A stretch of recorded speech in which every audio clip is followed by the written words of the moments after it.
Hey guys, it's Cowan Hill bringing you a game of Sharpshooter here on Array, and I'm actually playing on anti-up. I'm normally a high roller, let me just put that out there. I'm normally a high roller, but I was actually an anti-up because it's the only one where you can actually talk in a party with people and play. And I wasn't obviously going for COD points because I wouldn't be on a anti-up game if I was going for COD points, but you know, it's just basically a bit of fun. If there's no one on, then I'll tend to play it. At the start of my prestiges, then I'll tend to play it for actually COD points. And at the start here we get the thumper, and there's a little trick you can do with the thumper. It only really works when you've got sleight of hand, but what you do is instead of you know, shooting your 2 shells and then waiting for that long animation between each shot, then what you want to do is after every single shot you want to reload and then do a little short sprint. You saw me just do it there, and then it's just a hell of a lot quicker. And if you hit marker a guy and he hit markers you, you can get that second shell out so much quicker than he can. It's unbelievable, and it's just a massive advantage. Then we get the splash silenced. One thing I like about Sharpshooter is when you get a shotgun, you know what range everyone's capable of, because obviously you've all got the same gun. So you can freely run about in like really open areas, kind of bait people towards you, get them to come right close to you, and then you know, hopefully, depending, that's kind of a connection based tactic. And I should have got that guy a knife the air with my tactical button layout, damn it. But yeah, you can bait people towards you, and hopefully it is a connection based tactic, but it does work even without good connection. You just got to know the range of the gun perfectly, so you can get that first shot in every time. And with a HS10, I just don't know the range. I'm so awful with it. Look, I would have thought that would have been maybe that was a bit far, but I always seem to get outranged with it. I don't know, I always seem to just not know the range very well. So you can see here I'm not doing the tactic I was talking about earlier, like of baiting people out in the middle. Basically I'm just kind of running about, and hopefully, look, see this guy, just jumping into him. That's what I tend to do, just jump at him and then you know, get to that closer range and spam the triggers, and that's it.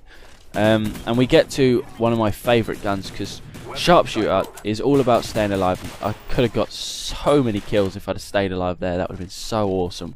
My double score would have gone on and on and on. But the trick to Sharpshooter is kind of being good at the guns that people aren't good at.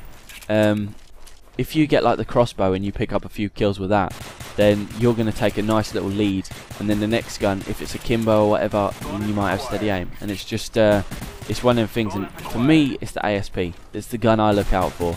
I can just destroy people with the ASP. I got a semi-decent trigger finger, semi-decent aim, and the ASP just fits comfortably with me, and I can you know, pick off kills and get easy kills, whereas other people do struggle with the ASP. I struggle with the M1911 and the Python as well. Not so much a Kimbo. You can see here I get a nice little jump shot back on that guy. But yeah, I don't struggle too much on a Kimbo, especially now, as in I've got steady aim. So see what I mean about, because you do get a lot of dual wield weapons, but you know, if you do well on a gun that other people don't, then you're set up for the next gun, which is you know, a really good thing, because you know, like I just said, it worked out perfectly this game. The ASP, I'm pretty comfortable with it. Not many people, well, I wouldn't say not many people, but a lot of people do struggle with it because it's a pistol, and people don't tend to use them too much. You know, there's a lot of people who rely on spraying and stuff.